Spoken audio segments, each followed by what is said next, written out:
अस्सलाम वालेकुम नाजरीन, welcome to Kazmi health and beauty tips.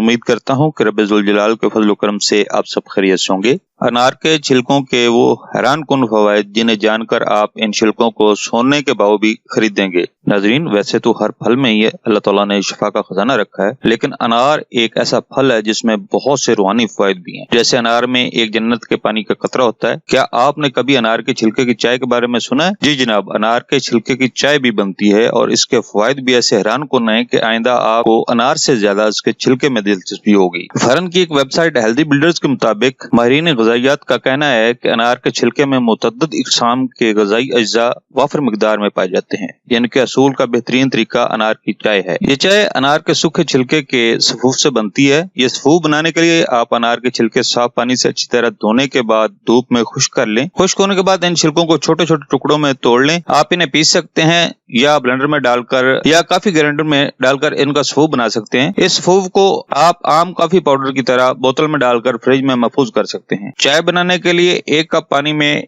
1 चम्मच अनार के छिलके का पाउडर डाल लें। अब इसे चंद मिनट तक उबालें और फिर छान लें। आप इस चाय में लीमू का रस और शहद भी शामिल कर सकते हैं। इस कुदरती चाय का जायका बहुत ही लाजवाब होता है और सेहत के फवायद अलग हैं। ये चाय आपके निजाम को दुरुस्त कर देती है, लिहाजा कब्ज और बदहजमी से परेशान लोगों को इसका इस्तेमाल जरूर करना चाहिए। ये चाय दिल की बीमारी के खदशे को कम करती है, आपकी जिल्द को तरोताजा करती है, दौरान खून को बेहतर करती है और हत्ता के कैंसर जैसी मौजूदी बीमारी से तहफ़्फ़ुज़ में भी मददगार साबित होती है। नाज़रीन, ये थी हमारी आज की इन्फॉर्मेशन पर मबनी वीडियो। नाज़रीन, अगर आपको हमारी वीडियोस यानी हमारे नुस्ख़ाजात अच्छे लग रहे हैं तो बराए मेहरबानी हमारे चैनल को सब्सक्राइब करें ताकि हमारी हर आने वाली नई वीडियो आप तक पहुंच सके, और हमारी वीडियोस को लाइक करते हुए शेयर करें। अगली वीडियो तक इजाजत दें। अल्लाह आप सबका हामी नासिर हो। अल्लाह निगहबान।